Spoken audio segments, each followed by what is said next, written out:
Our clients in Enterprise Ireland, the Leo Network and IDA are moving forward with digital transformation at varying paces and experiencing varying level of success. Some are transforming many parts of their business and others are doing it at a basic level. Today is an opportunity for both ourselves in our own organisation and G business leaders to understand the wealth of support that Minister Troy and his department and Enterprise Ireland have to offer you in order for you to start your digital journey. And it gives me great honour now to ask Minister of Trade, Promotion, Digital and Company Regulations, Minister Robert Troy, to address you this morning.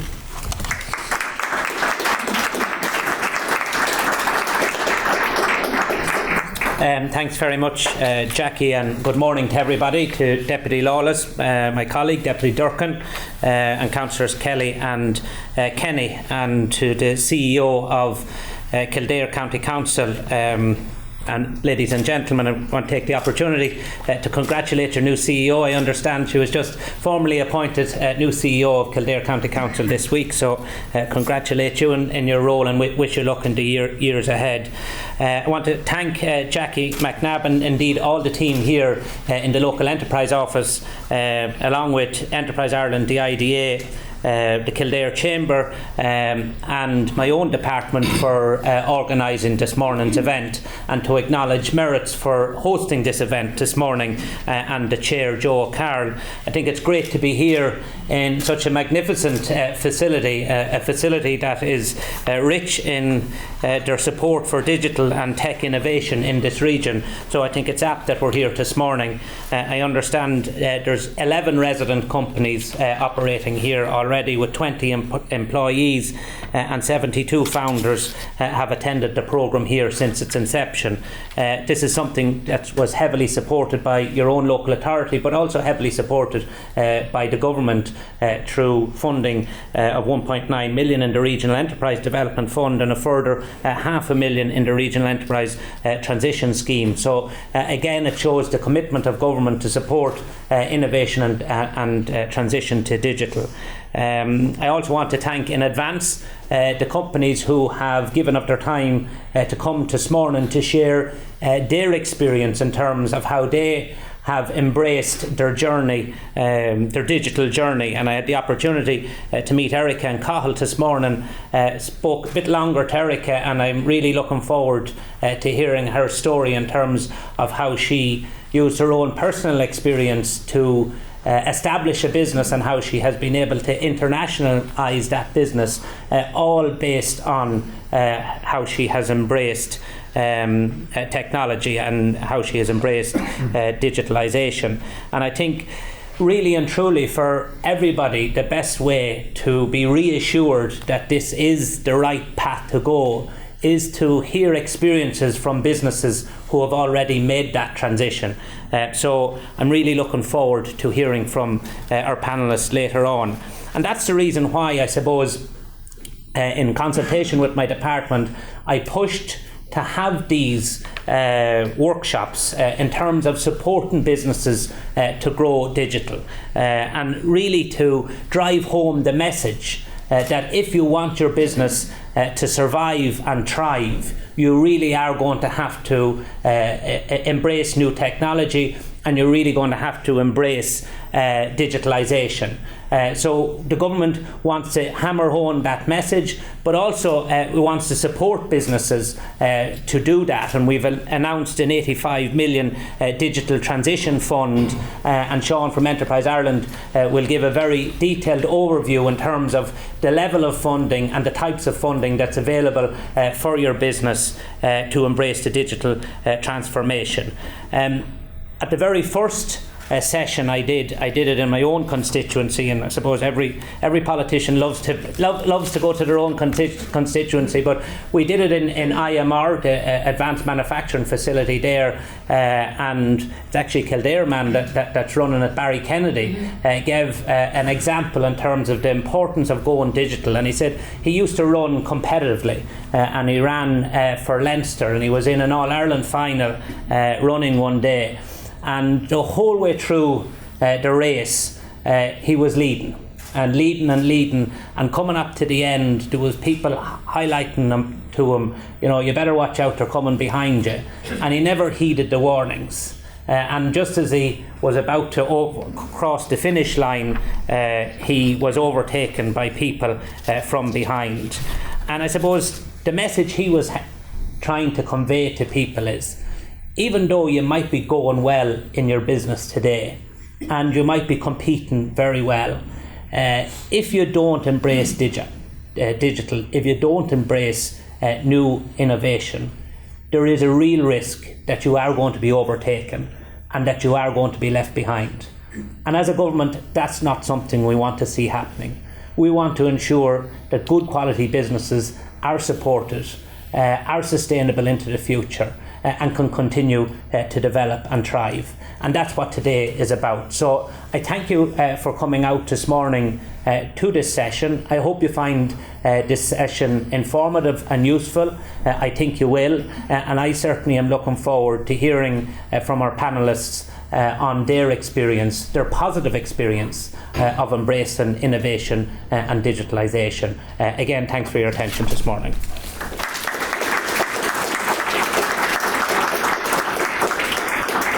Thank you, Minister. And as the Minister alluded to, we do have 4 of our client companies here today who are going, and I'll introduce each of them individually later on. But before we hear from them and how they've transformed, as I said, vastly or minutely with digital adoption, we're going to hear from Sean Tobin. And Sean is going to outline the raft of supports that are available through the department, the Minister's department, but through the agencies of the Local Enterprise Office, Enterprise Ireland and the IDA. Sean himself is a digital transition specialist, and he then will answer as many questions. We'll open it up to the floor that you have for him. So don't be shy once his presentation is finished. Sean, I give you the floor. Thanks, Jackie. Well, hopefully now the presentation will be so good you won't have any questions, so we'll see how that goes. Good morning, everybody. Yes, my name is Sean Tobin. I'm a digital transformation specialist with Enterprise Ireland, and I work in our operational excellence and digital team. So really we're all about, well, how can we really take in lean methodologies, apply them to businesses and enhance that with digital? Because I suppose as we're talking here today, it's important not to see digital as the full answer. It's part of the solution. It's an enhancement of all the various tools, like through green, digital, innovation, lean. Bringing these all together is a transformative journey, and that's really something you should keep in mind. Coming here from Enterprise Ireland, I suppose normally we do come in and talk straight away about the funding options, and I know everybody's very eager to hear about that. But I'd actually just like to start with the why for a minute. I know the Minister alluded to something, and Jackie as well. We have a really distinct opportunity being a public sector organisation that interfaces with the private sector, with the public streams of funding that are available, and obviously talking about the Digital Transition Fund today. But from a European level, they have what's called the Digital Decade, and this is a vision for 2030 and what Europe should look like in terms of not just business but personal life. And what they want to see at one end is about 75% of companies using big data, AI and cloud. And for a lot of you, you're probably actually using some of these already. And at the earlier stage, they want at least a 90% basic competency in digital. So what that shows really is that there is a real discrepancy in the levels of digital maturity out there. So if you're sitting here today and you're thinking, I haven't actually really done a lot in this space, we're very at the starting gate, so is everybody else, to be honest. We've spoken to a lot of companies and this is the same message we're getting. So please don't be worried. From a government level, we have the National Digital Strategy, AI Strategy, and now the Digital Transition Fund. And at Enterprise Ireland's level, we have our new strategy that came out at the start of this year called Leading in a Changing World.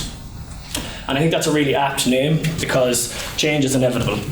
It's always coming. As you see here, we had COVID-19 come our way. People thought that wasn't going to hit. Bang. Now we need to get people online, we need to be able to sign contracts, we need to do everything without interfacing with people.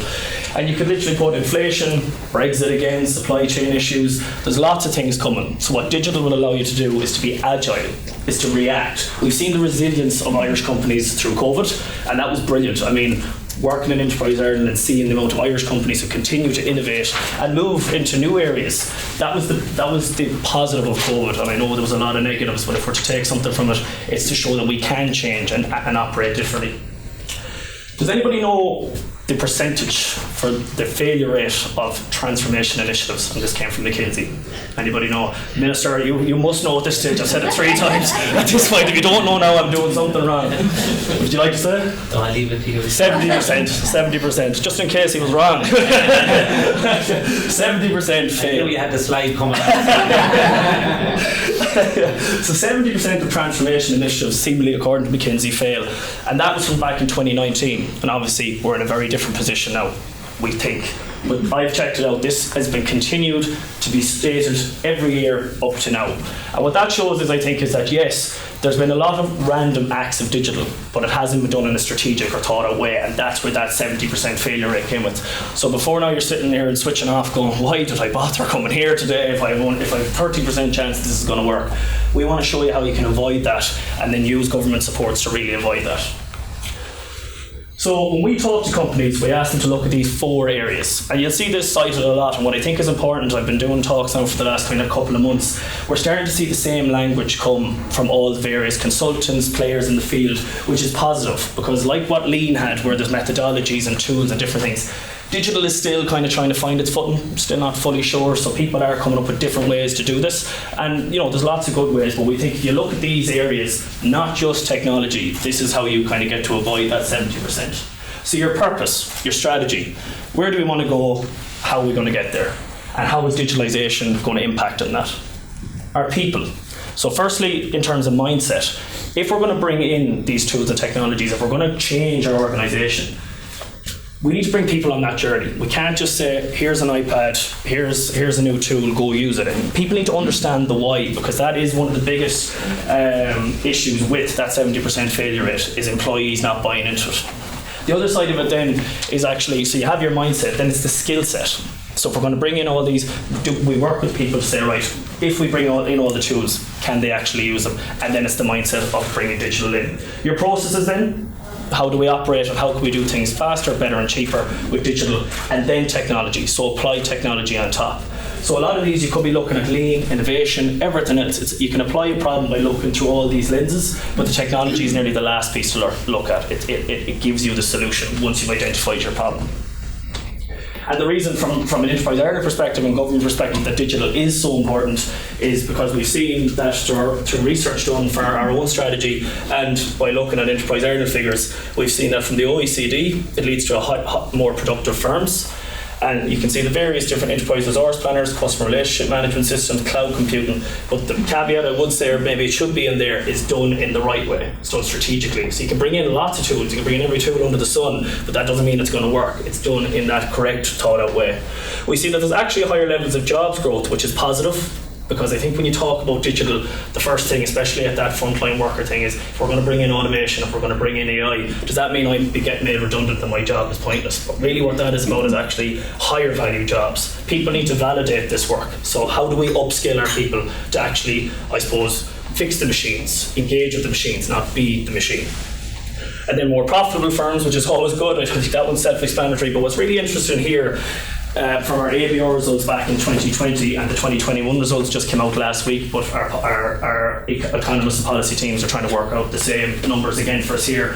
But what we've seen was across all our sectors, those with a higher level of digital maturity have higher levels of exports. And from Enterprise Ireland's perspective, well, I suppose that's what keeps the lights on, is to make sure the companies are still getting their products and representing Ireland Inc. And what's really interesting on this point here is that high digitally mature firms or lower digitally mature firms with higher levels of technology are still leaders versus competitors. And when you bring AI and automation into this, and myself and Jean were just talking about how we're going to ramp up the whole use of AI, and at that simple level, not just the real intense level, that we're seeing that the digital operating model is just taking over the traditional operating model. And to be honest, I think in time we're just going to stop calling it traditional digital. I think it should be just the business model. Everything needs to be taught through your purpose, people, process, and technology. It should be just you should be a digitally led organisation.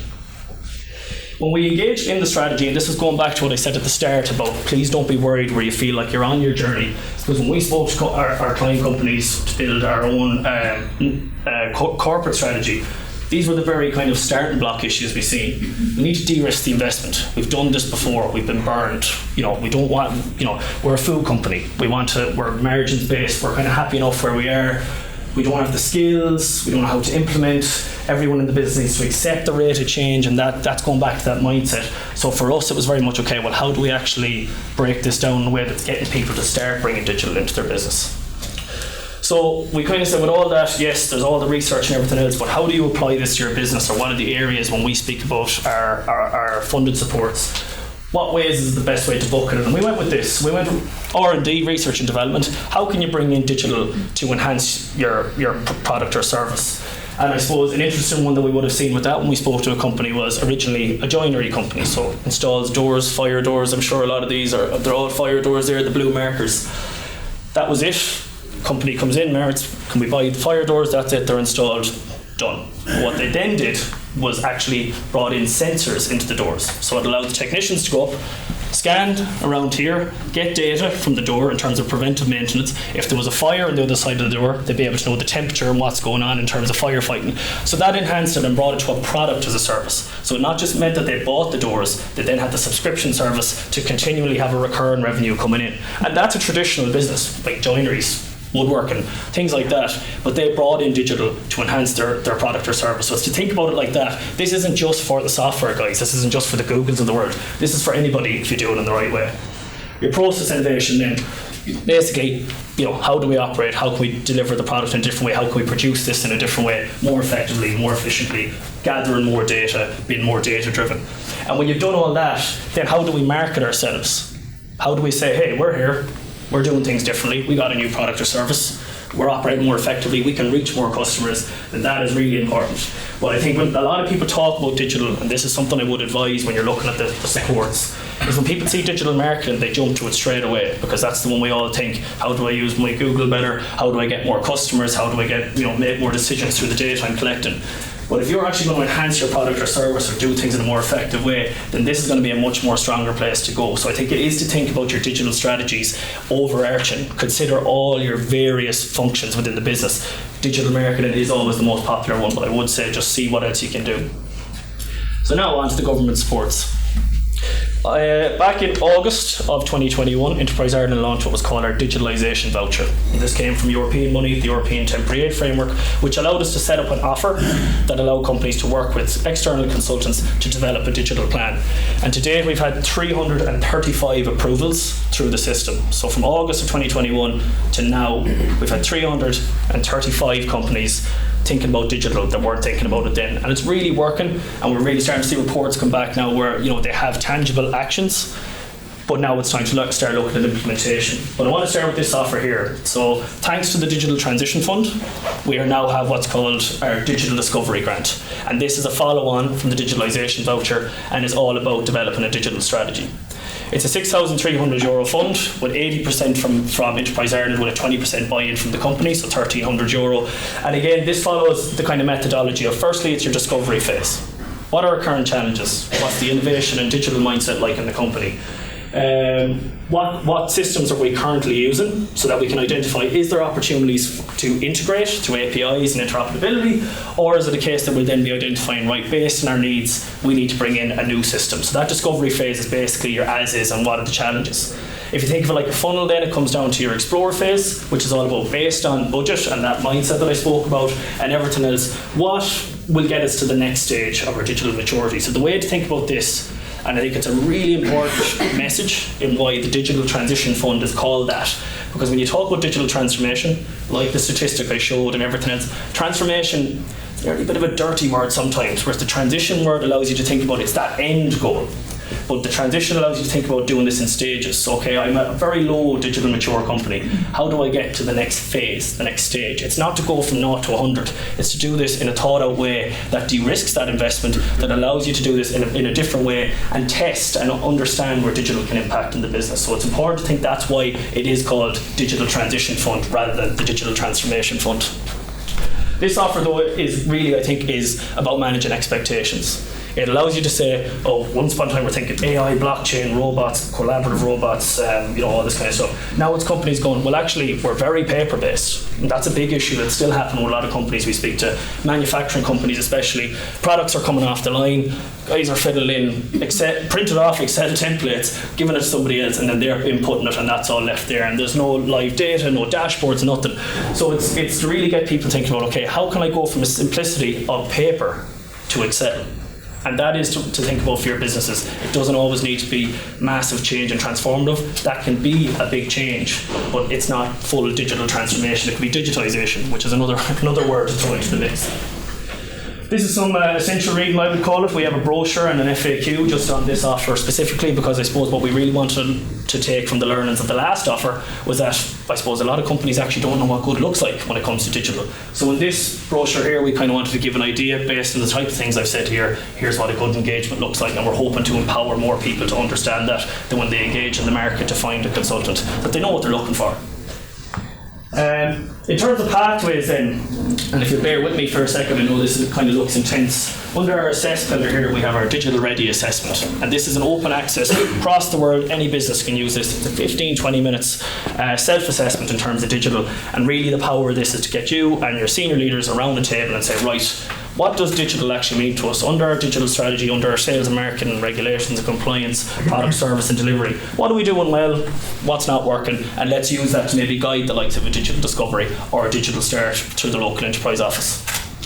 I mentioned the digital discovery, but I would like to go back here for a minute just on the plan phase. So these are our strategic consultancy offers. So the digital discovery would be the same. The lean offer is really not to be ignored. I think for a lot of companies that may be engaged in the voucher, if they'd actually gone and maybe thought about doing a lean engagement, that would be a really positive place to start.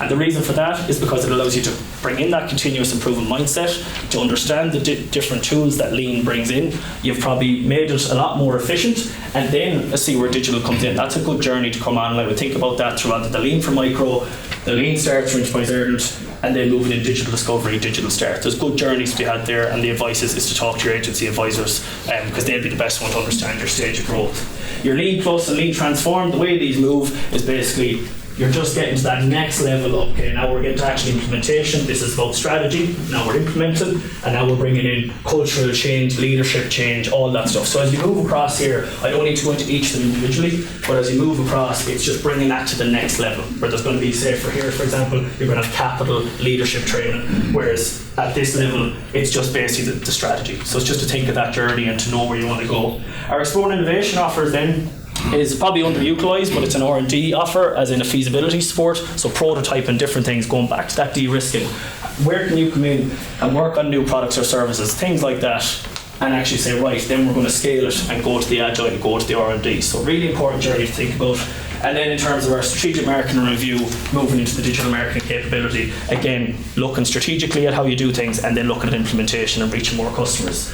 And what you're seeing here is that we're trying to define these pathways, and that with the Digital Transition Fund, that is one of the key things it wants to do, is bring in a portal, so a single source of truth on all things with digital supports. And that's something currently we're working on with the department and wider stakeholders within the ecosystem to really identify what is this going to be, who's going to be engaging in it, and how will it impact on everybody that's here in the room. So that is under development at the moment, so that's kind of a watch this space for now. Then for the local enterprise office, as I mentioned, the Digital Start, which is a €4,500 fully funded offer, 5-day consultancy. And very much like the digital voucher that would have been, it follows 3 areas here. So your lean digital, you're enhancing the customer experience and becoming data driven. So really, how can we do things better, faster, cheaper? How can we impact on our customer? And how can we use data in a much more powerful way? So again, this is all about building that strategy. Before you actually go kickstarting your digital journey, it's really important to undertake this. And again, there's plenty of people here. We're obviously based, the Leos are based in here. Representatives are around the room. I'd be sure to talk to them afterwards too. The idea then, just for anybody in the room that may be interested, is they have their business development program, and what this allows you to do is to work on a strategy for the Irish HQ of a business, which will then impact on obviously the multinational site as well. But what this allows you to do is, in times of change, so when Brexit came in, obviously COVID, everything else, it allows them to work on, okay, how do we, I suppose, take that risk out of the challenges that we're having at the moment. That's a €1,200 a day consultancy at a max spend of 50k. But I'm not the full expert on the idea, so I don't want to get too much into it. But if you know who your project executives are, then really it's important to talk to them. And what the message we're trying to show here, because I am from Enterprise Ireland, is that across the LEOs, EI and the IDA from government, there is a push to make sure that digital is at the forefront. So it's really starting to join up that message now, and I think that's really, really important. I like to bring this into my presentations. I know some people are looking at this going, oh, geez, reminds me of my leaving cert maths or college chemistry or something, but I promise you it's a formula for success, or certainly a good journey in terms of continuous improvement and effective leadership. So what this GTS in Power of 6 means is go to see. So go actually where there is an issue within the business. Grasp the situation. What is currently happening? Where would you like to get to? Get to a solution. So by working with your team, how do we actually say, okay, well, this is our standard operating procedure now. Myself and Adrian were only talking about this earlier. Get to a standard where it's okay, we've tested it, it's working. Get to sustainability, where we're getting actually longevity, we're testing, we're seeing what's happening. But I think sustainability as well in this case, because it wasn't what it meant at the time, is everything that we do should have a green element to it too. So you can nearly do that 1 by 2 and then get to stretch, we actually have this new standard. But I think the most important piece of in any organisation, people is people first, and I'm here to talk about digital, but as we said, it's all about people. Engage everyone every day. So engage everyone every day. If you bring in your purpose, people, process, technology, you bring in this and you engage everyone every day. Because I really seen this, a great example of this down at Loan recently. I was talking to a company, they got a new head of operational excellence in. And he was speaking, they had an issue that came up from his ops manager saying, look, we need these guys to come in and do a diagnostics. It's a medical device company. There's oil leaking down the side of the machines, and in a sterile environment, you just cannot have that. That's just a big no. So what they had was oil coming down, people had to come in with the drip trays, take them out. It was very laborious. If they said they got in the diagnostic team, it's 10 grand to lift a machine, and then obviously the diagnostic and everything else. And he said to his ops manager, he said, have you spoken to the guys using the machine? And your man looked really, really blank at him and said, no. What would he know? So I said, right, come on, down we go. Down to the manufacturing floor where they were at the machine, and they asked the guy, what's the issue? And he said, the nozzle in the machine is too small, the nozzle in the canister is too big, so when I go to pour in the oil, it all drips down the side. Now they were going to go do diagnostics. Can anybody guess what the actual solution was? A funnel. So I'm not even talking digital. By engaging everyone every day, you're going to find out them low-hanging fruit and then see where you're going to enhance it through digital, which is, I think, a really important message, not to run in straight with the technology. And this all leads to discipline and accountability, where you're empowering your staff, creating that culture and mindset that they want to fix issues and come up with solutions. So to finish, my advice, as always, is speak to your agency advisors. They're here to help. We are all here to help, whether that be a development advisor, an EI, business development advisor in the LEOs, or your project executives in the IDA. We are here to help. Your people, I'll be blue in the face saying this by the end of this presentation, they know your business and your process the best, so just engage everyone every day. Other companies, we've really seen some powerful stuff happening in terms of the likes of the Regional Technology Cluster Fund, where the clusters now are bringing companies together who once were considered competitors are now working together on issues that are coming out of the likes of their Digitalization Voucher reports. They're actually identifying, they're not sharing IP, but they're both saying, okay, we're having issues with this particular machine. How can we use our shared skill set to change that? So don't knock the opportunity to collaborate. And organisations in the digital ecosystem, the likes of the RDI Hub, the likes of your tech centres, your gateways, everybody's there to collect data, work with you, and ultimately try and help your business. And the final piece of advice is best of luck when you're getting on your digital transition journey. Thank you very much.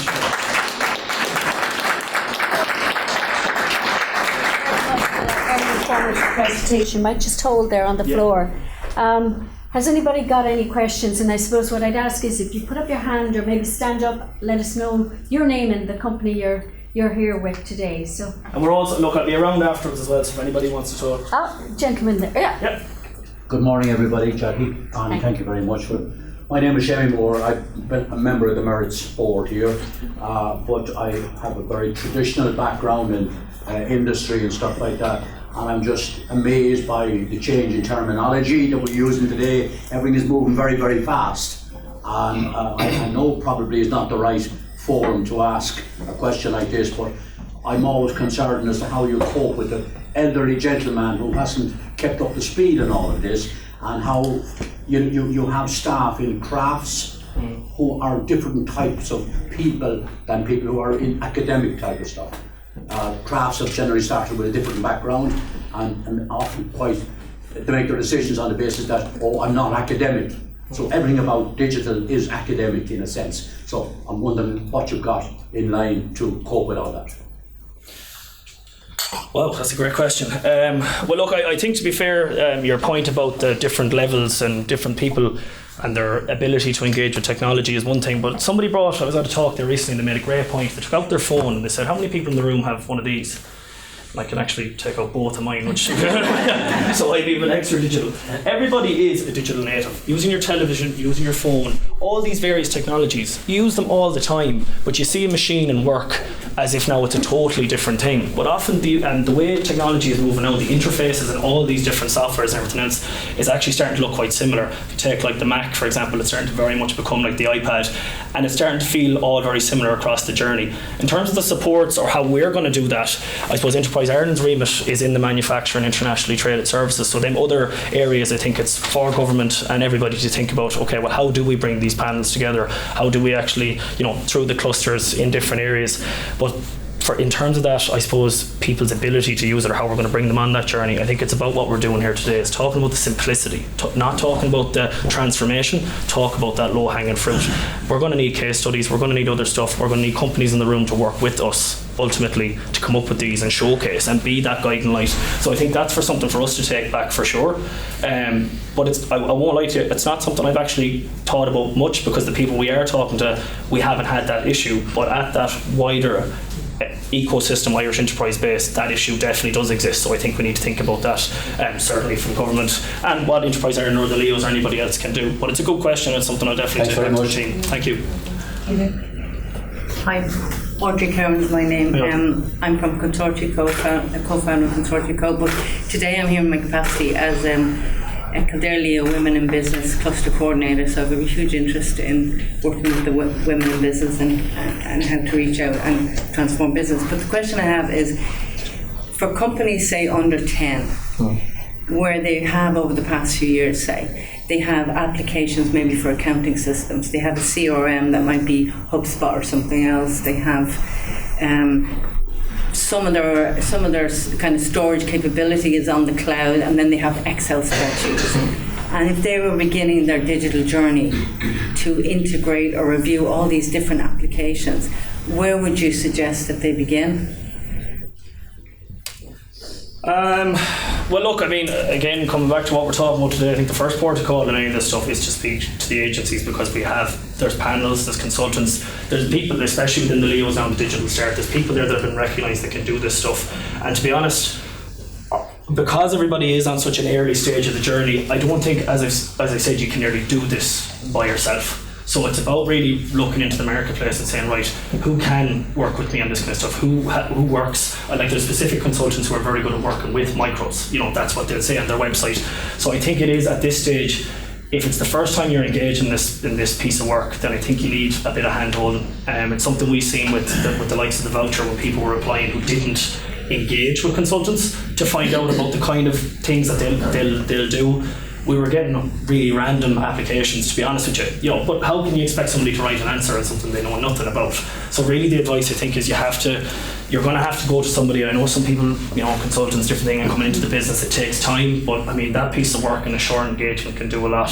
If they have different systems going on, I think, as we said, it's to do the likes of the scorecard, see where they feel their challenges are, use something that benchmarks and that they can use again in time to see, are they seeing that change? It's really about understanding the as is and what is the problem first. Identify the problem and work back, and then see where the issues are coming from, because then you'll actually identify, okay, we were thinking of bringing in an ERP system, but that's a large scale investment, it's going to take a lot of time. We can actually use Excel in a more powerful way. At that level, Excel is definitely a powerful tool, or Google Docs or anybody else. one thing I would say at that very basic level for any company in the room as well is that Microsoft, the package they have at an enterprise level especially is extremely powerful, and most companies pay for it, but a lot of companies aren't utilising it.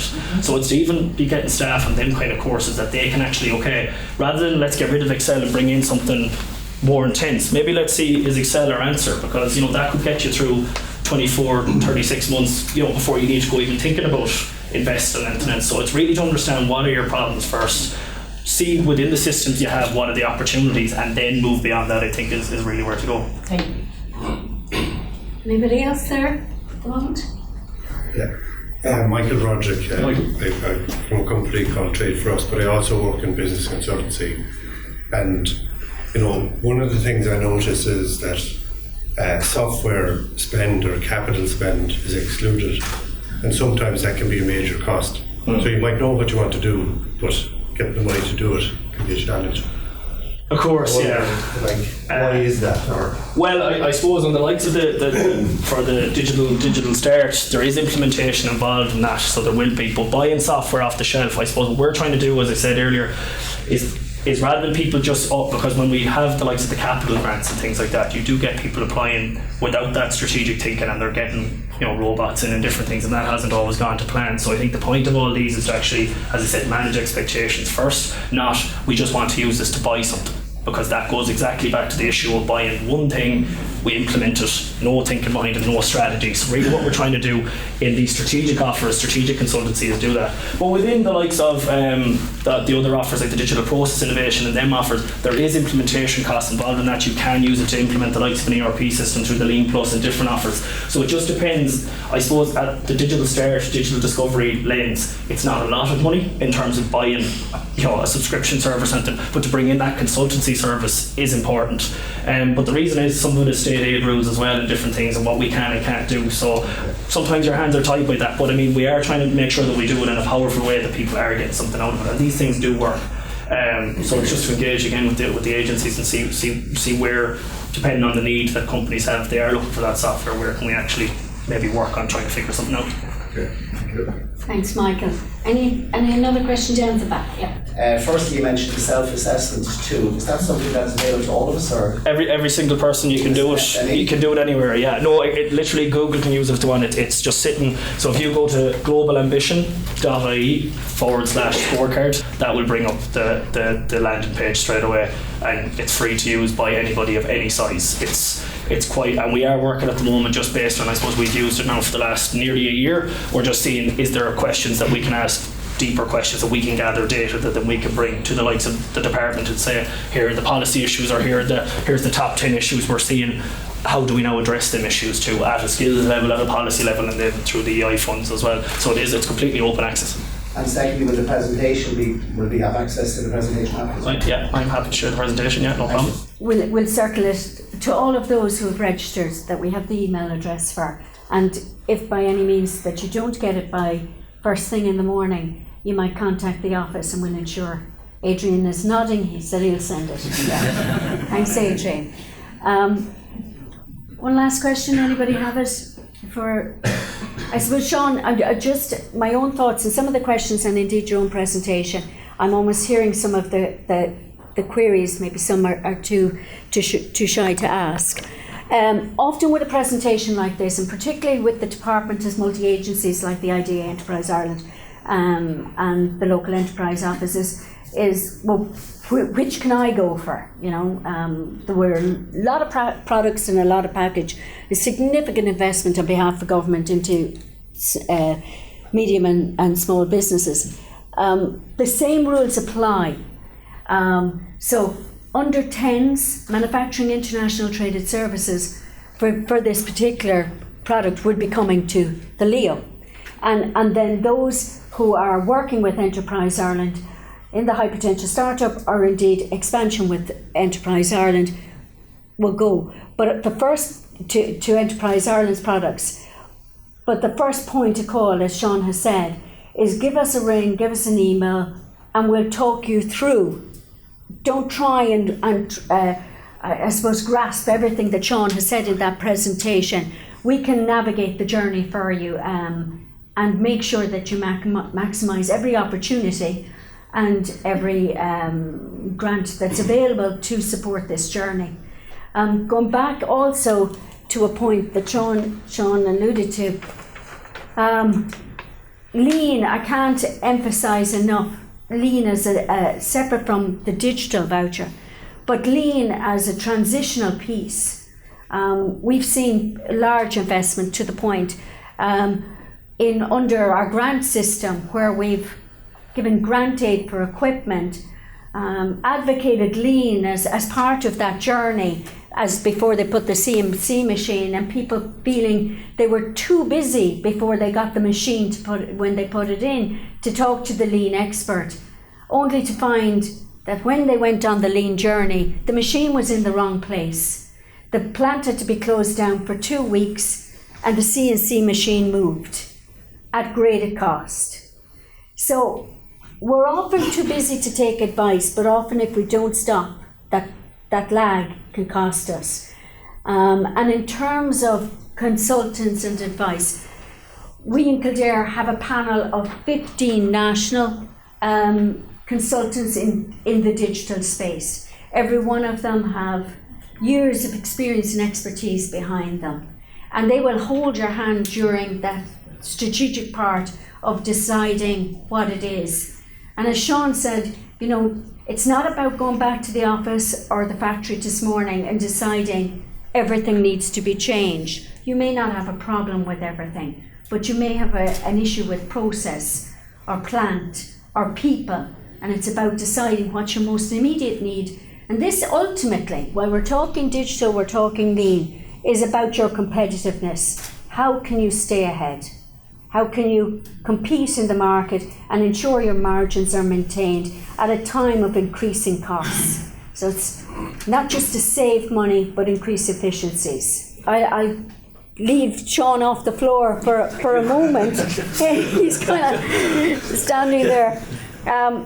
Leading the digital changes we've spoken about requires managers to have vision of how to transform their company for a digital world. And I'd like to introduce some of those managers who we're incredibly proud in County Kildare to call our clients in the local enterprise, who can describe what digital activities represent good opportunities for their business. So I'm just going to introduce Erica Hargan of Babog.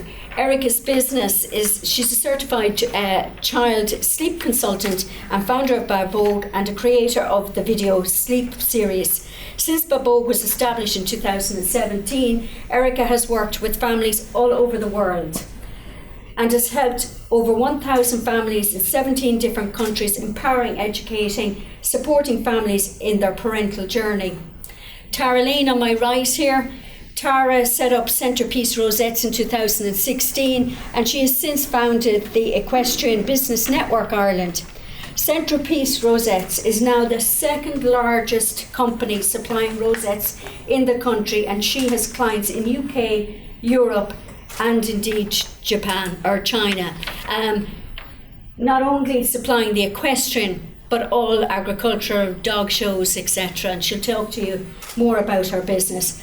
Cathal Leonard, gentleman there beside Erica. Cathal from Acorn Star. Cathal and his partner Siobhan established Acorn Star to provide state-of-the-art solutions to take the headaches out of corporate training, and particularly in the world as they started in health and safety, but it has moved stratospheres since then. And we're really proud that Cathal actually was our national enterprise representative in Dublin this year. So congratulations, you did us hugely proud, and well done on your success in that place. Thank you, Carl. And finally, but not least, Trevor Lineham from Lineham Painting. And Trevor's business, Lineham Painting, is a professional painting and decorating company, and he has a really great story to tell from his digital transformation. The one thing, and Trevor will be embarrassed with me saying, I have yet to meet in 30 years another client that has embraced as much knowledge and consultant support as Trevor. And every time I meet him, and ask how are things going, there's an advancement. So thank you for being a great client, great participant, as all our clients are. But it's to be commended the amount of time you invest in your people, in training and consultancy support. So I suppose we'll start with Erica. Erica, when I met you first, my biggest challenge was how can I take a client like Erica and give any scale? How can I support her? I thought we had as much support as we could because there was only one Erica. And when you're a consultant of expertise, it's not like making a product where you can multiply and get other people, train them and make them work. So Erica, would you just tell us a little bit about the growth of your company, and then we'll talk about the digital transition piece. We have to update the LEO records because we now have 3,500 customers in 33 countries, Janet, is it? 35 countries now. So we have rapidly grown since we started the Sleep Series, which is our online sleep program, in October 2019, so just before the pandemic. So I came as a client to you, Jackie, I think it was January 2019, with an idea. As Jackie said, I was a very traditional service. I was a therapist going to families' homes and talking to them about their children's sleep challenges. Why was their child not sleeping, and looking at the overall picture and providing them with a tailored plan and very hands-on support in terms of helping them. So as Jackie said, there is only one Erica. So immediately the amount of clients I could take was capped. I really could only work with maybe max 15, maybe 20 clients a month, and that would have me pushed over the edge because I'm a mum of 3 children and juggling an awful lot myself. So one night I was driving to a family in Wicklow, so a lot of it was in the evening time, and I just had a light bulb moment. How am I going to take what I'm creating on social media, which was getting a great followings, was video-based content, and monetize it?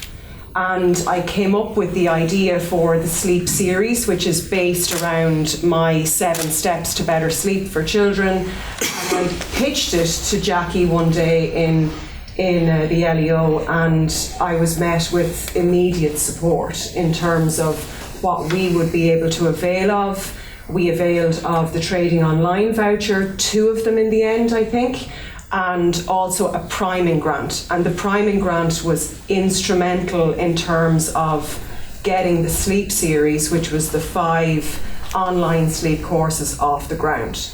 Because I was going to be able to sell that, pre-record it, package it up, basically give everything that I would tell a family in a consultation and more, and be able to sell that online. So they'd be able to purchase it at a really affordable rate, because traditionally working with a therapist one-to-one can be quite expensive, so it means it's not accessible to everyone. So we created something really affordable and we started to sell it online, and initially we catered for families from newborn up to the toddler kind of stage, and then recently we went on to launch a sleep program for older children aged between 4 and 10 years. So really the local enterprise office and the team, Phyllis and Claire and Jackie, were instrumental for us to be able to move into a digital sphere and be able to launch ourselves globally. Can I ask you, Erica, and actually you answered one of Michael Broderick's questions about the expense of implementation, and where there is this good business sense, Michael, you know, and you've already done the study with the digital support voucher, you then as a client can come back in and apply for the priming grant. Gotcha. Yeah. You know, and similarly to other equipment. But you embarked before we had the digital start, and we weren't talking about digital, we were talking about innovation, and you embarked on some discovery mapping with an innovation program. What came out of that? I know the Wicklow journey was the light bulb moment, but what came out of that? We were able to look at every element of the business that had a potential for growth. So whether it was that we were going to go at, maybe government spheres and how we could offer services into those, were we going to go to hospitals and offer this into maternity hospitals? Were we going to go into any of the local elements that we could offer to? How were we going to be able to offer this service in different spheres, phases? Who was our target market? What was their persona? So they gave us the opportunity, by availing of those workshops and seminars that are there within the LEO interface, to really take a deep look at who we are, what we could offer, because on the surface level we couldn't see it initially. Myself and Janet maybe were too busy working in the business and not busy enough working on the business, but by taking the step out and using those opportunities, we were able to see where the best next phase of push for the business was. Fantastic. And what does the makeup of the business look like now? You've got a global reach, a very strong pipeline of clients. So it's yourself and how many staff? Myself and Janet full-time in the business now. We have a number of consultants that prop us up in terms of marketing and social media. We hope to take those roles in-house in the second half of this year. We are Enterprise Ireland clients now, so we availed of the Competitive Start Fund. We were one of the few businesses to get that, female-led businesses to get that last year, and we'll be drawing down our second tranche of that hopefully this week. I'm looking at Janet because she very much deals with these things day to day. And we hope to go on to HPSU from here to be able to fund the next phase of our digital transformation, because I feel, and we feel very strongly, that we've had a stage one. So taking the business from that traditional one-to-one service into the online sleep programme was the first phase, and there's another phase yet to come. Okay, fantastic, and well done, Erica. Thank you. Well done. Cathal, you came from a traditional training company per se. No, our journey started with it was my partner Siobhan and wife. She was implementing health and safety training for a very large facility management company on a kind of global scale. And I was in content creation, a lot of video production and some augmented reality stuff, so I was kind of a techie head. And we were looking at the stuff and I was like, wow, it's pretty bad, isn't it? Like we weren't that impressed. So we just felt like we could do a better job.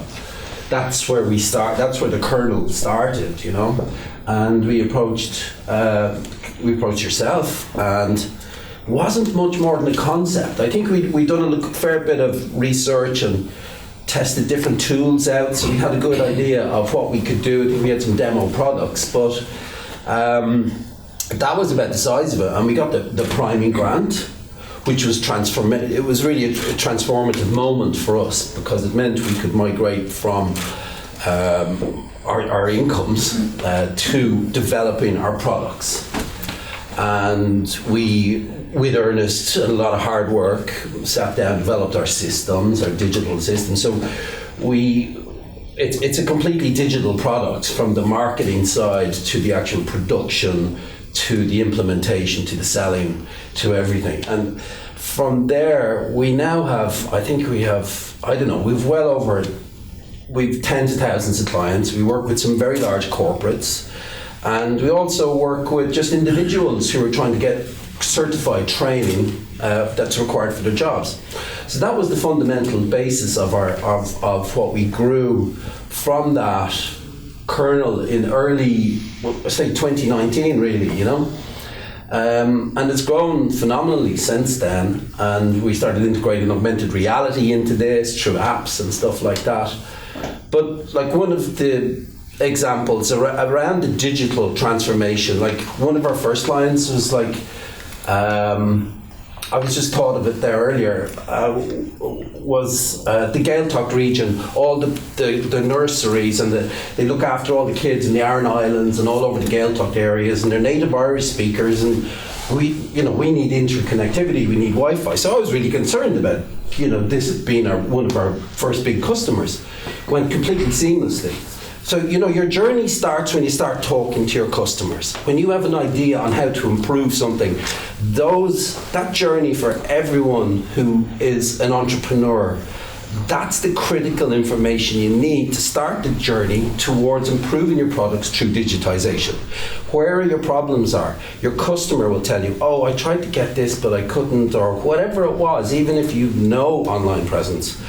That's really important. And we found that just continually listening to them and making the process seamless really made our products and our services be super efficient because it was easy to use. Yeah, it was.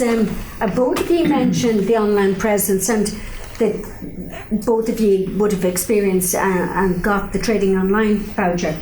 And the Trading Online Voucher is still available to all businesses, €2,500 worth of grant support, or 50% of your spend.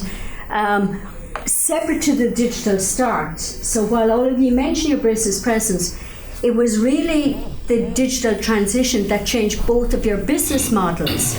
Though you had no power to scale singly. There was only so many miles you could do, Erica, in the car, so many people to see in one given day. And equally, in terms of the training, not only did you improve, Cathal, yourself and Siobhan, the quality of the experience for people. Yeah. I was hugely important to us. One of the first things I remember you doing was, rather than Siobhan going into the plant and staying there all day, you developed the visuals for the company. Yes. That they were able to use them as in-house and bespoke. Yeah, it's all interactive, and it's all bespoke and completely interactive. So rather than watching endless hours of someone standing in front of a screen trying to tell you something, it's like, no, what do you do next? And it's about engagement and user engagement. And this might sound all very scary for people, but we started with nothing and we built that up.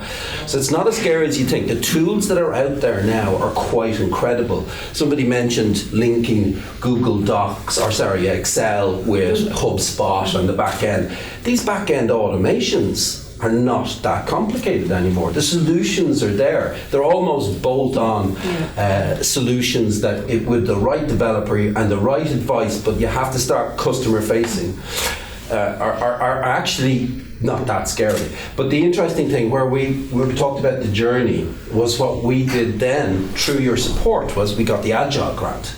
So that was a massive step for us. We developed, through the Agile Innovation Grant, we managed to develop a whole new product that is actually, we're rolling out now to 150 different countries. It follows the curriculum of 150 countries for biology, and it integrates for younger audience, because we knew that our content actually connects a little bit better with the younger audience, the Gen Zs.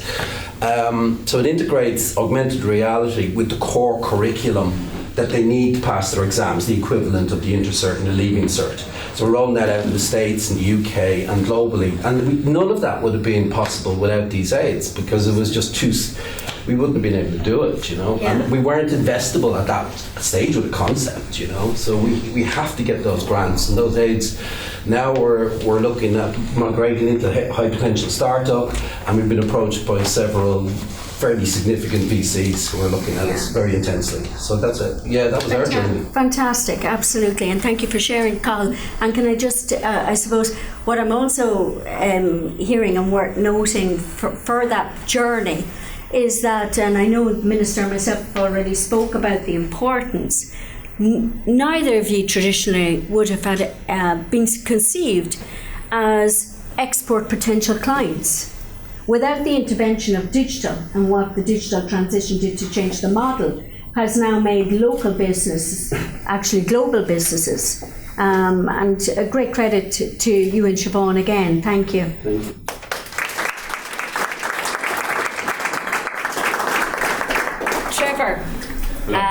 Trevor, we roll you out so many times. We should be paying you a fee at this stage. But thank you for giving up your time again. No problem, yeah. Trevor, tell us where the business started and what has changed, what you implemented in terms of digital transformation and those steps that you took to bring you to the model that you have now. So I started the Lineham painting decorating service in 2009, and we just kind of grew from there, from employee to employee. But what I found was, initially when I started, it was just me and my van, and I was painting rooms day by day, and the phone would be ringing during the day. And eventually, as we grew and grew with employees, the phone was ringing more and more, and I just couldn't deal with it. So it got to the point where it was like a Friday evening, 11:30 at night. I'm sitting in the office trying to get quotes out, and I said to myself, "This is ridiculous. Like, this has to change. Something has to give here." So I was doing a business course with Leo at the time, and one of the people on the course had recommended the Lean program to me. So I said, right, I'm going to do this and see. Because she told me a bit about it, that a consultant comes into your business and looks at your processes. And I said, someone has to look at the quotation end of things. So I signed up for the Lean, and a consultant came out. Stuart, wasn't it? Stuart. Yeah, Stuart Nelson. I didn't know if I was allowed to say his name or not. Yeah. Oh, you can. All right. He's one of our good ones. You can mention him. Stuart, he just completely transformed everything. So he came into the office one day, and we had, I think, 3 or 4 hours together in the first session. He said, "What do you want to concentrate on?" And I said, you have to look at the quotation process end of things, because he said, it's taken way too long to go from A to B. I said, we need to eliminate this. So we sat down, and he did a step-by-step guide, which I actually never did before, because to me that was just the way it was always done. And by the time we actually did from A to B, it was actually 10 steps. And he goes, right, can we look at this and maybe bring it down to 5 or even possibly 3? So we worked on eliminating what was the process. So what happened was, there was numerous things came out of this. So one of the main things is that Stuart and myself, by taking the information I had in my head, he put it into an Excel file that was layered with all the numbers and the figures and the information that I had. And we basically came up with an estimator that was eliminating the amount of time I had to spend on jobs. So we're getting rid of the pen and the notebook and the measuring tape when I was going. So when I was going to the jobs, I actually had my tablet with me, which the program was inside the tablet, and then you would start inputting the figures of, let's say, like the height, the length, the width, etc. And at the end, and literally just click and send, and it was producing the quote there and then. Whereas before that, it was pen and paper. You go home that evening, you have to have your dinner, get the kids to bed, then you're back up in the office, you're trying to figure out what the price was, you're typing up all the quotes, all the bits and pieces, the information, the notes, and then you were bringing that information into your email account, you were sending it over, then you were trying to market that, you had a reminder to follow up, etc. So that was the biggest thing for me, where it started. And then we went from the online trading voucher, where our website developer actually took his software and then made an estimator on the website. So it's a very simple, straightforward. So let's say Mary rings and she said, "Listen, Trevor, look to paint 2 bedrooms." We then send her a link directly to that page. She fills out all her information. She picks 2 bedrooms, ceiling height, etc. And then she clicks send, and that quotation gets sent to her.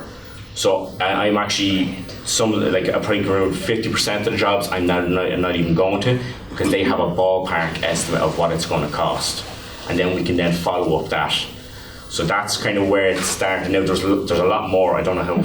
Go ahead, your journey it's fascinating. Yeah, so we went from the online trade voucher, then we applied for the second time around again to develop the website itself. So that was, the estimator was done, the website was developed, brought up to date. The second online voucher was brought in, we updated it more. Then I did the Lean program a second time, where myself and Stuart looked at the scheduling end of things. So again, that was kind of like the estimating end of things. It was like A to B to C to D, and how can we get everything? So we had multiple spreadsheets. And I think Stuart said to me, he goes, "You have a fantastic process, it's just that everything is so spread out and it's everywhere." He said, "We need to bring this back in one area." So what we did was, we were looking at scheduling software, where I had to take time out of the business and we looked at 3 or 4 different softwares to see which one suited us. And then when we decided on one, we went with it, and then we started to work on it to bring all the information into one. So we were putting all our customers in, it was scheduling our work, it was doing our quotations for us, it was doing our invoices for us. So everything was just in one area.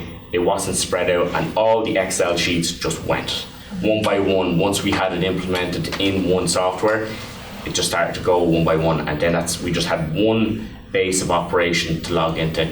It's online, it has a mobile app which pretty much does nearly every feature that you would get on a computer. And then we started to think again outside the box. Okay, so what paper copies are we using? What are we doing? So we have a warranty package, which was basically a cardboard package that it was nicely presented at the time, but we were leaving that at the end of every job with the customer. And then we said, how can we make this digital, but also embed it into Jobber as well? So again, with the help of Stuart, we went through the process and getting physically rid of the paper and the things and making that digital. So at the end of the job, that was getting sent to the customer. Are you permanently on holidays now, Trevor? Do you leave it to the lads? Well, I can tell you one thing, I'm not in the office at 11:30 at night anymore. Fantastic. Yeah. How many lads have you working for you now? We have a crew of 8, so we do. A crew of 8? Yeah. From when you started on your own? Yeah. And you spoke really interestingly, because it's the constant battle. You said, I took time out of the business. Yeah. How long did you take off to work on the digital? How much did you invest in terms of time, do you think, for that piece that you worked to get the software? The thing I loved about the Lean program was that you would spend 3 to 4 hours with Stuart, and it's like he nearly gave you homework to do.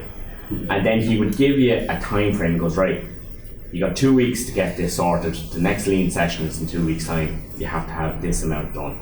And then you could have that 2 weeks to do it. So I think if you were to put a time on it, like, I'd say definitely I took probably around 2 to 3 weeks out in total. Yeah.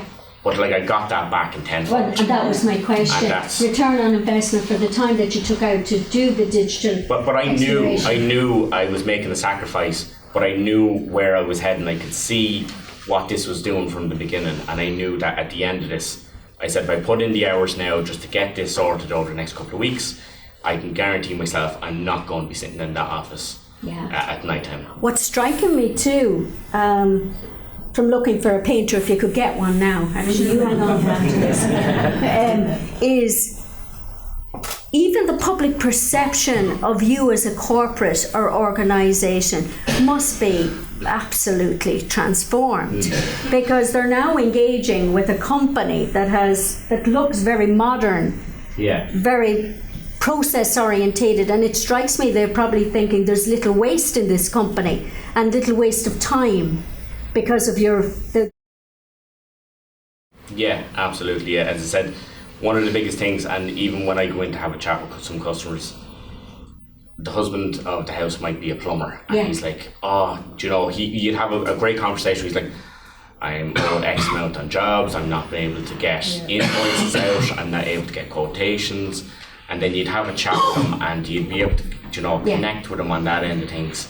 And it was just, it's great to kind of tell him the process. He's like, geez, you're so efficient. With the Jobber app, when we were finished the job, I was literally able to click send to send the balance invoice there and then before we'd actually walk out the door. So you can actually collect payment before you leave, which is just a huge thing. Whereas the other process is, I'll get that after the weekend, and then it's and then the person forgets about the email, and you know yourself. Yeah. Trevor, congratulations and well done. And last but not least, my great friend Tara Lane. Tara, do you want to tell us about your journey from being obviously a horse rider at one time and eventer? Yeah. Well, I grew up with horses, and I've always worked in the industry, and went for little sabbatical into the corporate world, and then decided I wanted to go back running my own business. So I started a rosette manufacturing business. Rubbish at sewing, but we work things out as we go along. So started at the kitchen table, and there's 8 of us on the team, 7 and myself. Some of them are just with me for the summer. And as you said, we manufacture rosettes and send them all around. So some of our clients at the moment now, this week we're working on Tullamore Show, the World Mounted Games, which is really exciting to think of our rosettes going out all around the world. We just delivered the Dublin Horse Show there, the last of it yesterday actually. And then local shows down to dog shows and so on. So my digital journey, starting a manufacturing business but not having any experience in manufacturing meant that I obviously had to develop the processes as I went along, and the business changes as it grows. I went from doing absolutely everything myself to having members of the team and then more members of the team, and it all sort of came to roost one day when I did an all-nighter, which I'm sure everybody in business has done, and put myself in a ditch and ended up 5 days in Tala Hospital. Nobody knew what to do while I was gone because everything was in my head or on a piece of paper somewhere on the kitchen table. So that was a bit of a boo-boo, and I needed to sort things out. So I did the lean program again with Stuart. Bless you, Stuart, you're so patient. And I don't know if you've done the lean program, but any of the programs with the Leo are just so amazing. But the lean program, I'm afraid I can't walk into a coffee shop now without looking at them going, that is so set out wrong. I know there's a sort of a bottleneck there. You need to move things. This is all in my head. So I looked at all our processes, and it's an ever-adapting system. So we had to totally clear a lot of clutter. We had to move machines around to get a kind of a clean baseline, and then bring in the digital end of it. Now, all my orders come in via email, via the website, or via social media. Social media is huge in my business.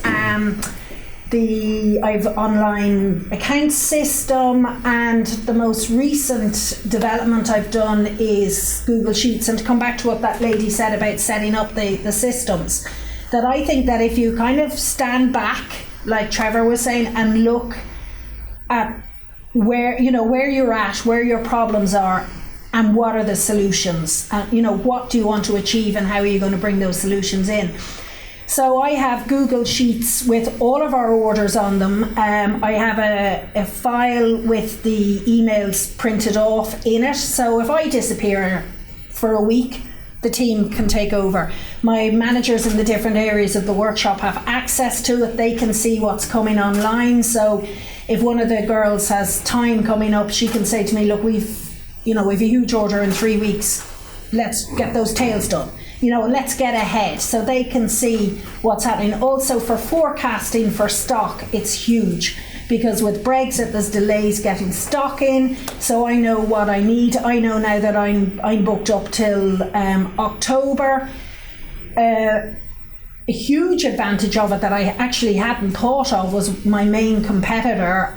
They went down with COVID there about a month ago, and I got all these panic phone calls because orders were cancelled and people were looking to see. I could immediately log on and see what we had scheduled for the next 4 or 5 weeks, who in the team was doing what, where I could slot things in, and that was huge to us. And a lot of major companies that do a lot of sponsorship have now landed on my lap, and because of these processes that I had brought in, I could take them on, whereas beforehand, without having everything on the cloud, I wouldn't have known where we were. I would have been running around like a headless chicken trying to think, well, what can I do? It was all laid out in front of me, and I could just slot. It's all colour-coded as to who's working what, and I could see then that people had capacity, and we could take the order on confidently that we could do it. Yeah, fantastic. And not to underestimate, she mentioned the 5 days.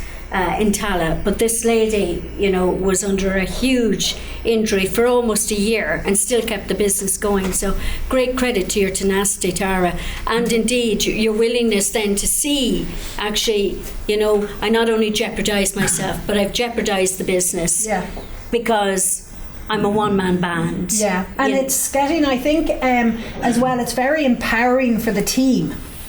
It's giving them ownership, and I think it's very important for us to hand stuff over. When you start a business at the kitchen table, it's your baby, and the only way that we can scale up is by having every area covered so that the business can rock on and grow.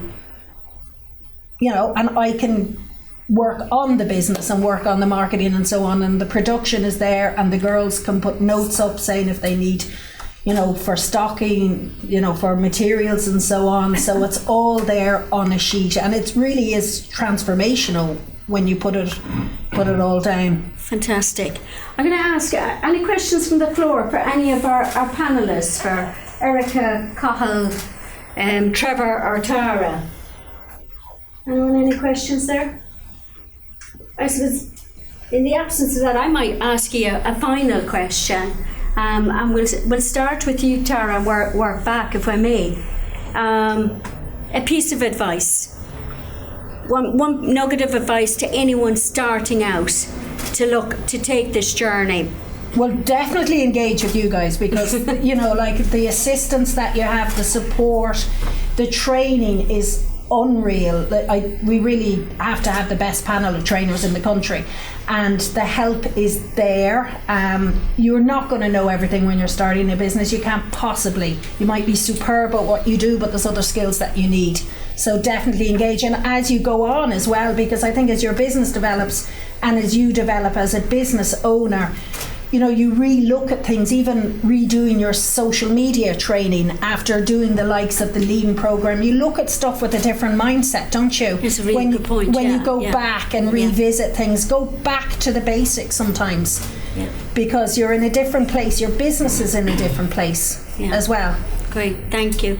Trevor, in terms of a nugget, pretend you're talking to the plumber that asked you, where do I start? And not obviously to contact us, but in terms of the basic adoption, or what mistake, what pitfall might they make? What would you suggest? Well, I'd ask them, like, if they're like me, or they were like me, spending till 11 o'clock at night in the office, or the Saturdays or the Sundays when they're supposed to be with their family or doing something else, and they're in the office trying to catch up on what happened during the week. There just has to be a breaking point where they have to stand back and just say, listen, something has to change. And for me personally, it was the quotation and things I knew that was taking so long. But it does snowball from there. Like, it changes your whole mindset. So I would definitely recommend using or trying out the Lean program, because once it starts in one area, it does eventually grow to the next and to the next. Okay. So definitely, thank you, it's Trevor. worth it. Cathal, your nugget in terms of digital adoption, digital transition, or looking at improving processes. What piece of advice would you give? Well, I'd say don't be scared, and turn off the Netflix and start Googling stuff. Look at your competition, if you have competition in your field, see what they're doing, look at how you can improve it. The tools out there are mind-blowing now. They really are. Like, there's apps and services that bolt into other services, and they can be all interconnected through automated software. And it may sound a bit mind-boggling at first, but these days the connectivity of these cloud-based platforms that pull your services or your ideas together into a digital platform are really accessible now, and they're not that complicated with the right help and aid. So don't be scared. Get your data from the customers, look at what you need to improve. That's the most important thing. And then see what's out there, because it's actually a lot more achievable than you might think it is. And with the aid, with the supports that are out there, and the right mindset, it's not that challenging actually, so don't be scared. All right, thank you very much, Cathal. And finally, but not least, Erica. Well, I'd second everything that everybody else has said. Lean into the local enterprise office. For us, without the support and the guidance and the friendship of the LEO, we wouldn't be where we are right now with the future that lies ahead of us. The supports are excellent, and open yourself up to asking that person for a cup of coffee. The conversations around business where you, like Cathal and I had a conversation today that opened up our mindset on something else that we haven't looked at. When you have conversations with other people in business, you'll actually find other avenues that you mightn't have thought applied to you in terms of supports. So if you're kind of looking at somebody going, I'm interested in what they're doing, ask them for a cup of coffee. Sit down and have the conversations. But ultimately, the local enterprise office is where it's at. You may actually be very busy drinking coffee. I'm okay with that. And prioritise your sleep. Yeah. I know the Minister has some questions for the panel, but just I suppose a lot of you have given great credit to the LEO office, and thank you for that. It's very humbling. Because I suppose often what we I need to remind our clients, without you, we don't have an existence. So we're here to serve you. And with the good funding, thank to the Minister and his department and our colleagues in Enterprise Ireland, it's just it's beyond pleasure, it's an honour to serve businesses such as yourselves and those in the room. So the thanks goes to you guys. You're all fantastic ambassadors for the work we do, and as I said, without you we don't exist. And to that end, I just acknowledge my own team in the audience here. I won't call them all out, but thank you for their dedication, and particularly over the last 2 years of COVID. It has been a tremendous time to support businesses and to be able to do something, albeit just listen at the end of a phone at times, but that's what we're here to do. And the message would be, even if you don't know the question, pick up the phone and the questions will follow. We're here to chat, we're here to talk, and we'll work out together what the answer might need to be. And I suppose now I'm going to lead over to the Minister, who was voraciously writing down questions. Yeah, well, thanks very much, Jackie, and thanks to the 4 panellists, and it's really, really impressive to hear your stories today, and thanks for sharing with them, and it's great to see your business grow. And it's great to hear that the support the government is providing through be it Enterprise Ireland or the local enterprise offices is making a difference to businesses. And I suppose the question I have is, I chair a board, it's the Digital Enterprise Advisory Board, and that's where we meet businesses once a quarter to advise what more can we do. And a lot of that board is made up of larger companies. So I'm putting the question to you today, if there was any new policy that we could roll out or any additional support that we could roll out to help your business make the next step, what would it be? In digital. One of the things that tends to maybe limit us in some of the supports that we can apply is that we don't have more than 10 employees. And to look at organisations that have that growth potential but don't have 10 employees would be amazing. Maybe we would get to 10 employees and more if we could avail of some of the grants that apply to 10 employees at the moment.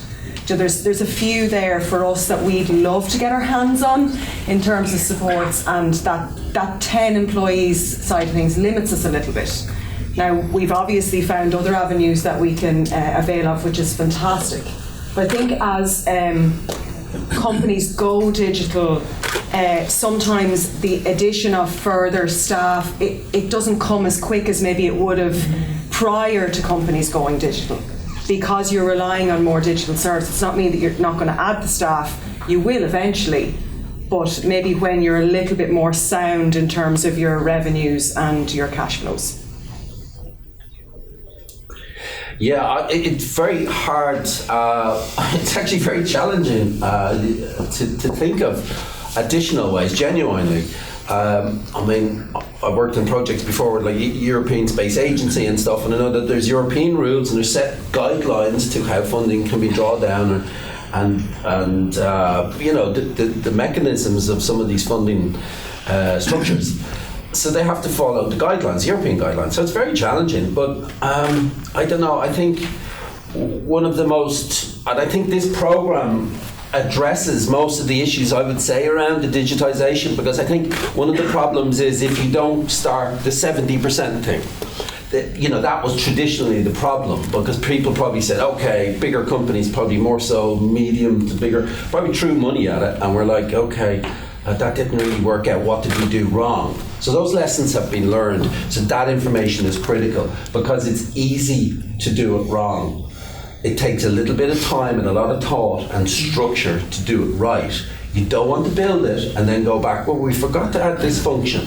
And that function is what's in your head now. You should know what that function is. So you need to make sure it's all included. So, you know, it's very hard. I can't think of anything, because genuinely the doors swung open when we knocked on it, and we've been supported throughout the process. And we're, you know, going from the Leo to Enterprise Ireland, that whole process has been, you know, it's not all that, there's a lot of work goes into it, but it's more about the people doing it at the start and your credibility, and so I'm sorry I'm rabbiting on, but I can't think of anything, frankly. I mean, I think the supports are widespread. Yeah. You had something. Yeah. I'd be kind of the same opinion as well. You know, I haven't hit a stumbling block, just not at 10 employees yet, but I haven't hit any drawback just yet. So as I said, with the LEAD programme and all the other courses that we do, they're great.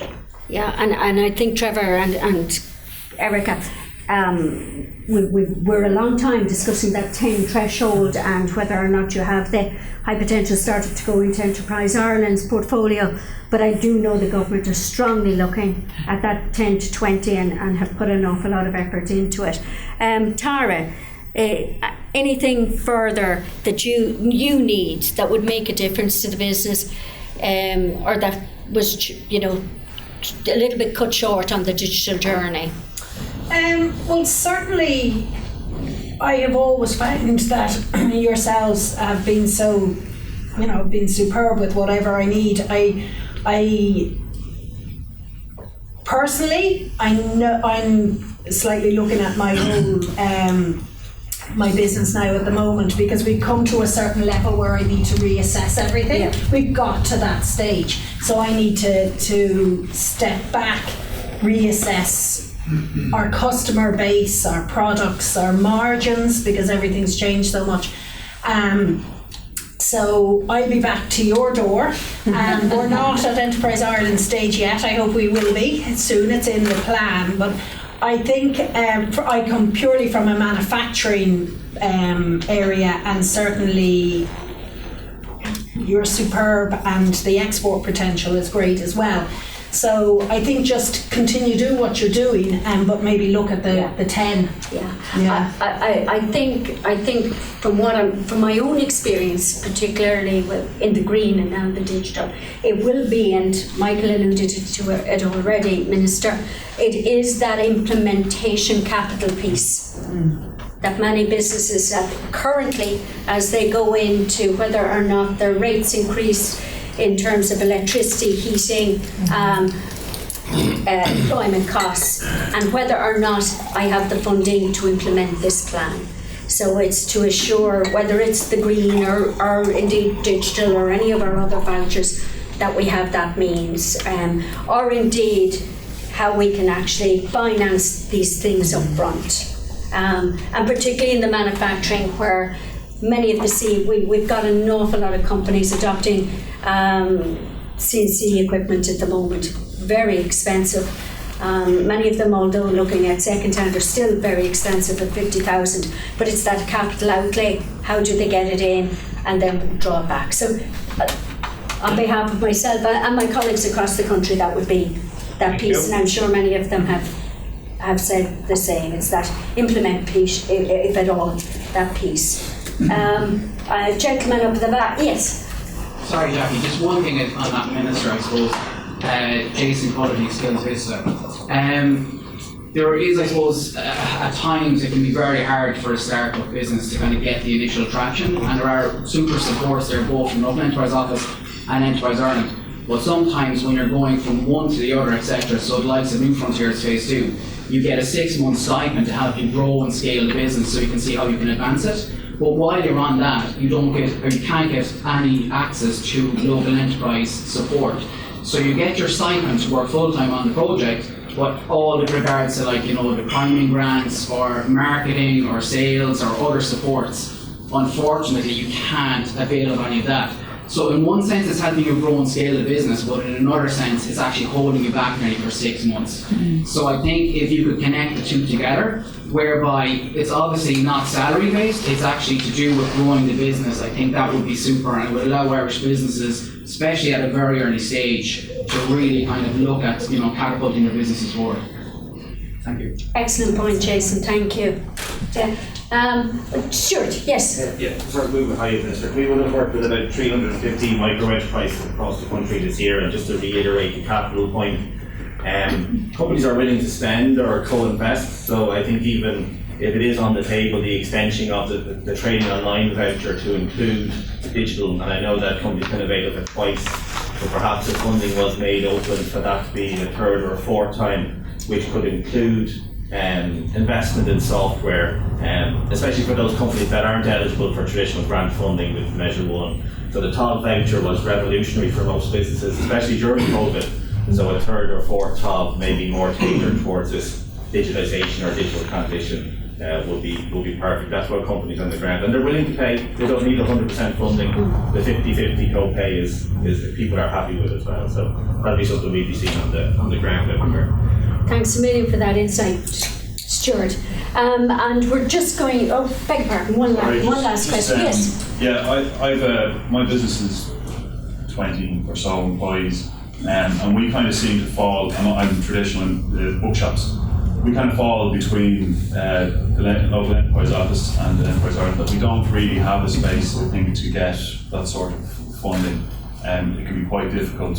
We're 30 years in existence at this stage, so very traditional. But I definitely want to move, and I'm looking for help in growing that direction. But we kind of fall between the two stools. Where I'm not going to be growing international. I'm a very much an Irish company, serving the local communities that we're in. But we're too big to get the local enterprise office funding in a lot of places. Forgive me, I didn't get your name. Keen. Keen, yeah. Will you give me a call, please, and we'll certainly have a chat and look at where we can support. Our doors are open regardless of your business size or sector, and that's where the conversation starts. And then where at all possible, we will link you in. And I do know Enterprise Ireland have a substantial retail fund, so we can talk about that.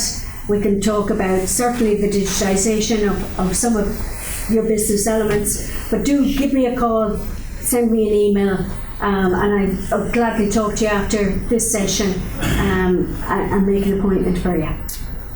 Okay, but you did get the point, Minister. I did, but you will be aware that there is work ongoing with Enterprise Ireland and Leo to bridge that gap. That 10 to 20. We do know there's a gap there, but as Cathal has said, there is rules from the EU in terms of direct funding to businesses that may potentially just displace another business. But it's not always just funding, there are other supports that are available. And Enterprise Ireland are finalising how that they can fill that gap of above 10 people that when you fall off the local enterprise office. So we're acutely aware of that. Yeah. Before I wrap up, I just want to acknowledge my colleague Joe Carl and Alan, who has been here and who have just immensely with the setup of the room today, to Frame It Productions, who have been doing the photography and videoing, my own team, and indeed the catering company, who have some absolutely delicious breakfast items ready for you. So my final part of the ceremony today is to hand over to our very first lady, and I can say that with great honour and great pride that she is the first female chief executive of Kildare County Council. somebody that has worked from the ground up, as you would say, and we're very proud and very privileged to have her leading our organisation. And I'd like you now to not only congratulate but welcome our Chief Executive, Sonia Kavanagh.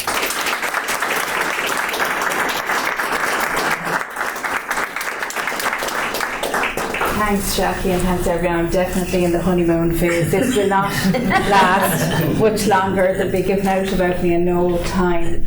Minister, elected representatives, colleagues and entrepreneurs, when Kildare County Council envisioned the Merits Hub here, this was exactly the type of initiative and activity that we wanted to encourage and support. A sincere word of thanks to Enterprise Ireland for the funding for Merits and also their significant support for our local enterprise office. Having listened to our panel here this morning and heard directly from them, I've no doubt that the Grow Digital series of initiatives and funding will give practical advice to companies at every stage of their digital journey. And thanks very much to Sean from Enterprise Ireland for actually bringing us through that presentation. Sorry, just welcome the Caherlock Councillor Fintan Brett to this morning's meeting as well. I have to say I was taken aback by the panellists and the fact that you're all very different companies, different stories, but there's a thread of something coming through it. And I think it was lovely the fact that, and I think that's the difference between being a manager and a leader, is when you give that, you share that control and responsibility with other people as well.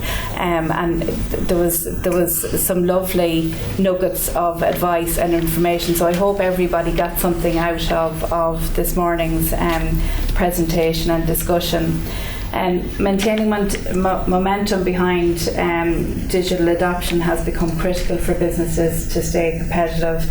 And we're all looking forward and looking at the necessity for digitalisation in terms of optimising business processes and driving productivity, and we see how critical that is to the survival and continued growth of the Mid-East region's business community. I'd encourage every company to contact the local enterprise office. Jackie's had glowing testimonials here from everybody this morning, and it's great to hear it, because there are still businesses out there who don't know and understand the supports that are available. And I think through the pandemic as well, it wasn't about money or funding, it was about support, and it was about networking, it was about knowing that there was somebody else available to talk to and who would understand and empathise.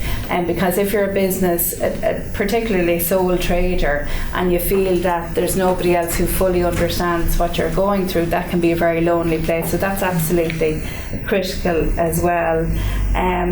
Thanks as well to Joe and Alan and Merits, to Jackie and her team in the local enterprise office for this event and this opportunity to network. Thanks particularly to our fantastic panellists this morning for your insights and your very significant experience. And thank you to Minister Troy for giving of your time so generously to listen, and particularly that opportunity to interact and to see what else we can do. I think it's great. It's great feedback as well to hear that for the most part people are very positive about what's already available to them, and they're not coming up with a list of things that they're looking for, so that's fantastic. There's a bit more to be done, but great work has been done already.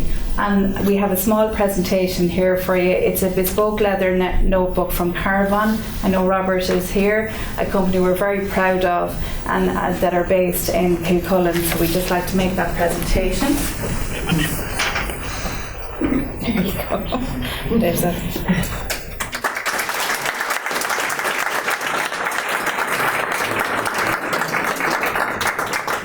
my second one. Senator Fiona O'Loughlin gave me one before as well, so Kildare is sticking together. I know. We do very much like to do that, and actually when you say that, we will have the Bridget 1500 commemorations coming up to celebrate St. Bridget and all things Kildare, and we will be looking for arts and crafts from the county so that we can make sure that gifts that we give are homegrown as well, so that will be an opportunity. And also directly after this there will be an opportunity, Jackie was saying, for refreshments afterwards, so thank you all so much for your attention. I might just check with the Cahirlock if he wants to say anything. I'll put you on the spot, Fintan. Okay.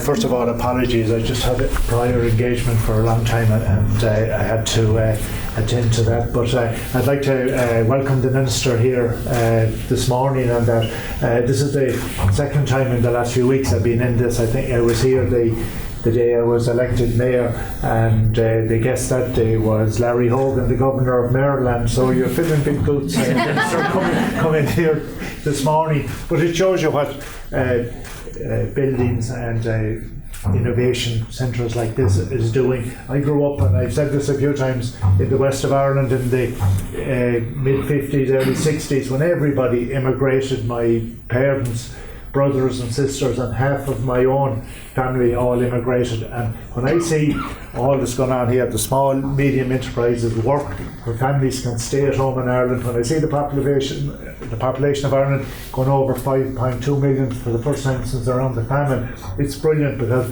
Irish people have built England, we've built America, and let's build Ireland and put it back to where it should be. And it's really, I'm 100% supporter of enterprise and these type of facilities, and keeping Irish people at home and building our own country. And it's really, as I get on in life, it really makes me feel good to see that we have that immigration or people travelling now, they do it by choice, not by necessity. And that's the real thing that we don't think of, or a lot of younger people might know what people like me have seen over the years, and their family members going, and you never see them, especially in the 50s and 60s. You might not have seen them for 20 or 30 years. So things have changed, and that's the good thing about this. So again, you're very welcome, Minister, and both myself and the new CEO here, we're fresh in the jobs, and we hope to bring a lot of push and effort to make Kildare a wonderful place to live and invest in